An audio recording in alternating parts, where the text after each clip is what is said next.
가졌으면 좋겠습니다. 자, 솔로몬은요 하나님 앞에 범죄하였습니다.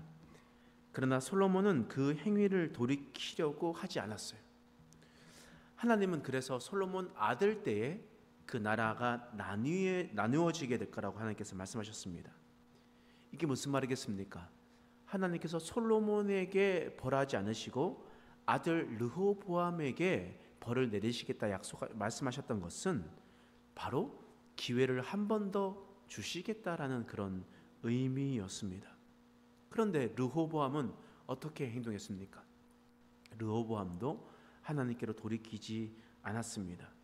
하나님의 말씀보다 사람들의 이야기를 집중하며 살아갔습니다. 그래서 르호보암 때 남과 북이 나누어지게 되었던 것이었습니다. 그래서 남쪽 유다는 르호보암에게 주었고 북쪽 이스라엘은 여로보암에게 하나님께서 그 땅을 주게 되었습니다. 따라서 북쪽 이스라엘에 여로보암에게 그 준 이유가 무엇이겠습니까? 솔로몬과 르호보암이 하나님을 경외하지 않았기 때문입니다. 하나님의 말씀대로 살아가지 않았기 때문에 하나님께서 남과 북을 나뉘게 하셨다라는 거예요. 우상들을 섬기면서 살아갔기 때문에 그렇게 되었던 겁니다. 그러므로 북쪽 이스라엘 여로보암 왕은 어떻게 살아가야 잘 살아갈 수 있겠습니까?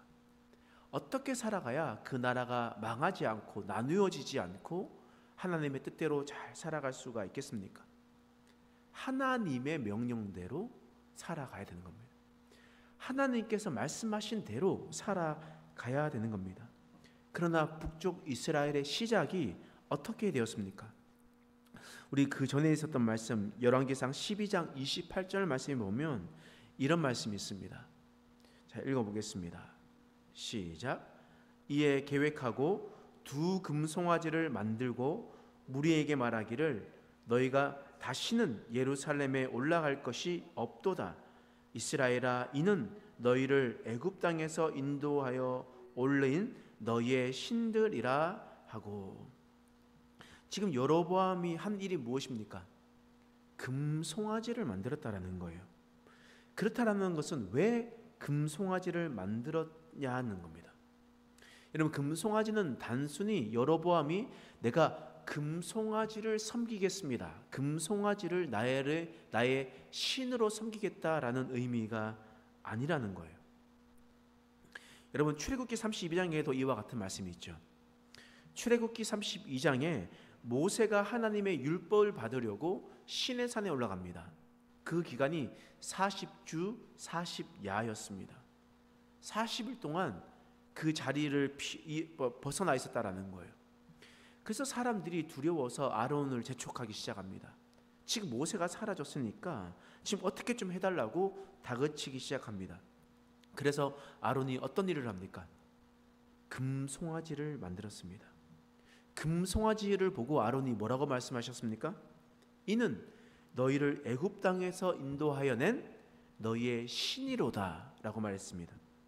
여러분, 세상 사람들, 그곳에 있었던 모든 사람들은 다 알고 있어요. 애굽 땅에서 이스라엘 백성들을 건져 올린 분이 누구셨습니까?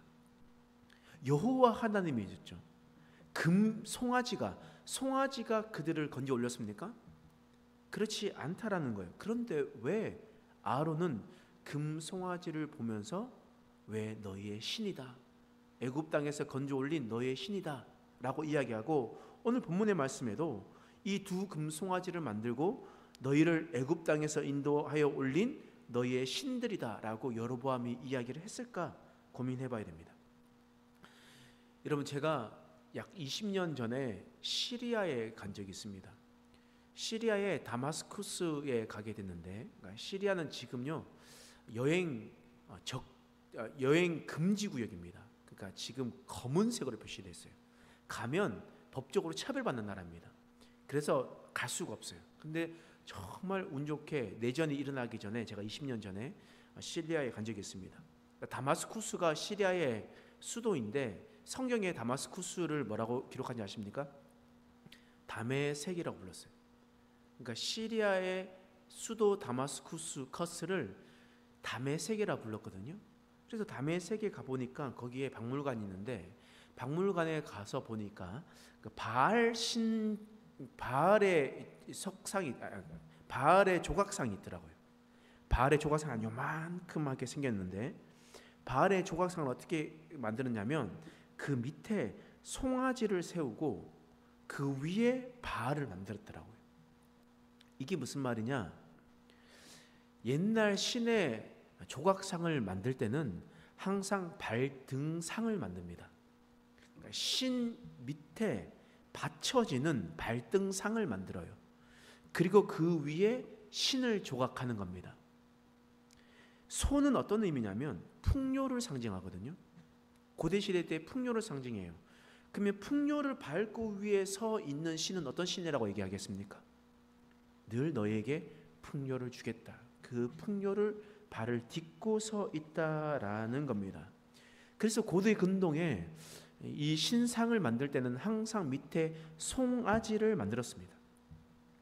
그리고 그 위에 다른 신들을 만들었다는 거예요.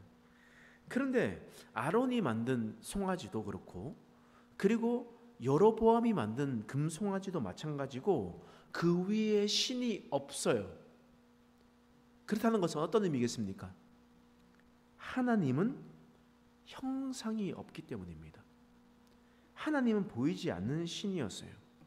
따라서 금송아지를 만들고 그 위에 보이지 않는 여호와 하나님을 섬겨라. 이는 애굽 땅에서 인도하여 낸 너희의 신이다 라고 그렇게 이야기를 했었다라는 겁니다. 따라서 아론이 금송아지를 만든 것과 여로보암이 금송아지를 만든 것은 하나님을 형상화시키려고 한 겁니다. 금송아지에게 절하는 것이 아니라 여호와 하나님을 이렇게 섬겨라라고 이야기를 했었다라는 겁니다. 과연 하나님께서 그것을 기뻐하시겠습니까? 하나님께서 십계명에 뭐라고 말씀하셨어요? 너희를 위해서 신을 만들지 말라, 우상을 만들지 말라 라고 하나님께서 분명하게 말씀하셨습니다. 그렇다는 것은 곧 여로보암이 자신이 하고 싶은 대로 하기 위해서 하나님의 율법을 어기게 되었다는 겁니다. 뿐만 아니죠. 그 금송아지를 어떻게 했냐? 열왕기상 12장 29절 말씀 한번 읽어보겠습니다. 시작. 하나는 베델에 두고 하나는 단에 둔지라. 금송아지 둘을 어떻게 했냐면 베델에 하나 두고, 그러니까 북이스라엘 기준으로 남쪽이었었던 베델에 하나 두고 북이스라엘 기준으로 북쪽이었었던 최북단 지역인 단에 두었다는 겁니다. 그러니까 북쪽에 있는 사람은 북쪽 단에 가고 남쪽에 있는 사람들은 남쪽 베델에 가라라고 이야기를 하고 있는 겁니다.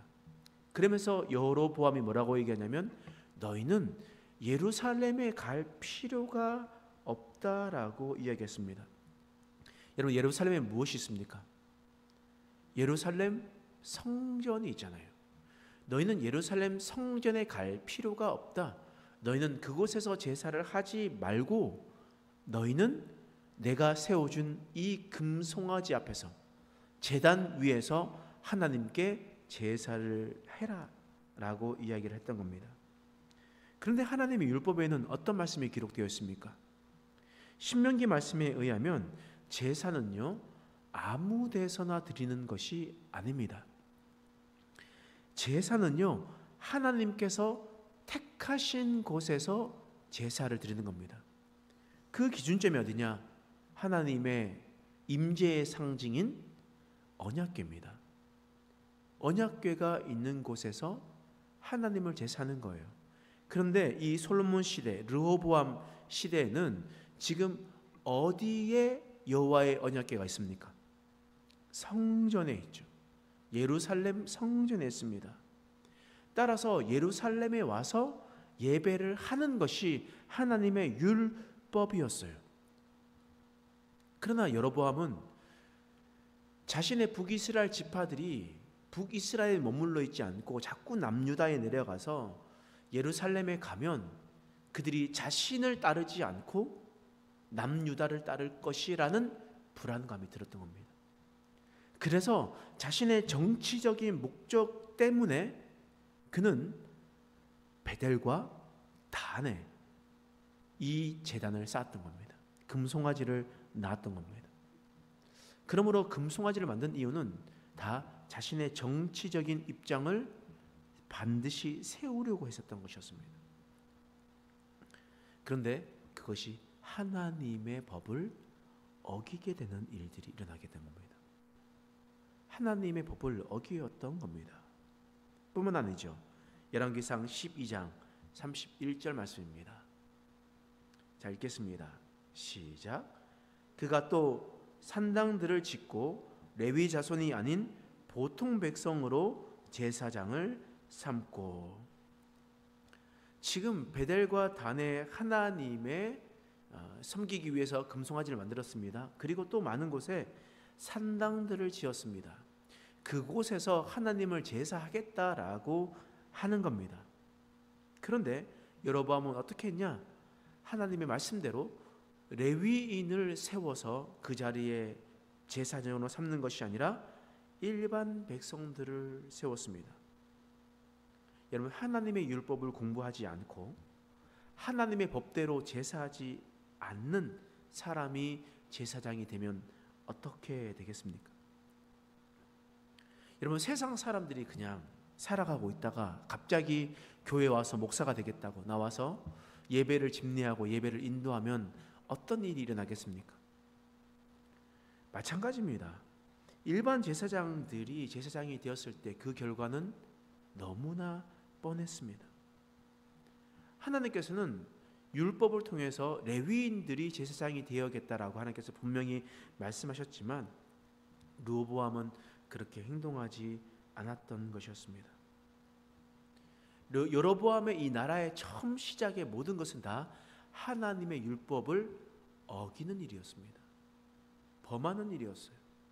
오직 자신의 정치적인 것들을 세우기 위해서 하나님을 이용해 먹고 자신이 생각하는 것대로 그렇게 모든 것을 다 풀어 헤치기 시작했습니다. 그 결과가 어떻게 되었습니까? 여러분, 북이스라엘은요, 남유다는 다윗의 자손을 통해서 왕위가 계속 계승이 되었지만 북이스라엘은 여로보암 왕의 아들들로 물려받는 것이 아니라 수많은 쿠데타들로 인해서 그 왕위가 바뀌게 되었습니다. 하나님을 경외하고 믿음대로 살아갔다면 하나님께서 다윗처럼 그 길을 인도하셨을 것지만, 그러나 하나님을 저버리는 그 처음 시작으로 말미암아 북이스라엘은 악한 길로 빠지게 되었던 겁니다. 오늘 본문 말씀 열왕기상 13장 14절 말씀 마지막 절 말씀 읽어보겠습니다. 시작. 이 일이 여로보암 집의 죄가 되어 그 집이 땅 위에서 끊어져 멸망하게 되니라. 이 일이 무엇이겠습니까? 금송아지를 만들고 하나님이 예루살렘이 아닌 다른 곳에서 예배를 드리고, 그리고 또 이 레위인이 아닌 다른 일반 백성들로 제사장을 삼았었던 이 모든 것들을 통해서 하나님은 여로보암의 집의 죄가 되어서 그 집이 땅 위에서 끊어져 멸망당하게 되었다라고 이야기를 하는 겁니다. 여러분, 우리는 정확합니다. 하나님의 말씀대로 살아가지 않는 자들의 마지막은 분명합니다. 하나님은 공의의 하나님이시기 때문입니다. 세상 사람들이 뭐라고 해도 하나님의 말씀대로 살아가지 않는 자들은 하나님께서 가만히 두지 않으십니다. 그 집이 땅 위에서 끊어져 멸망당하게 되어 있습니다. 그러므로 우리도 첫 단추를 잘 끼워야 됩니다. 하나님께서 우리에게 기회를 주셨다면 하나님의 명령대로 살아가야 됩니다. 만약 그렇게 되지 않았을 때 하나님은 우리를 반드시 심판하실 겁니다. 그것이 우리도 예외가 되지 않는다라는 것을 기억하고 우리가 오직 하나님만을 섬기고 내가 원하는 대로 하나님을 이용하는 것이 아니라 하나님께서 원하시는 대로 우리가 살아가는 저와 여러분 되시길 간절히 축원합니다. 기도하겠습니다. 하나님, 우리 인생 가운데 찾아와 주시고 주 은혜 가운데 살아가게 하시니 감사합니다. 하나님, 우리가 하나님의 말씀대로 살아가는 인생 되게 하여 주시옵소서. 흔들림 없는 마음을 품고 믿음으로 살아내게 하여 주시옵소서. 그래서 하나님, 자신의 이익을 위해서 살았고 자신의 정치적인 입장을 생각하기 위해서 그 모든 것을 했었던 여로보암의 행동이 아니라 오직 하나님을 기쁘시게 하나님의 말씀대로 행동하며 살아가는 우리의 인생 되게 하여 주시옵소서. 감사드리며 예수님의 이름으로 간절히 기도드립니다.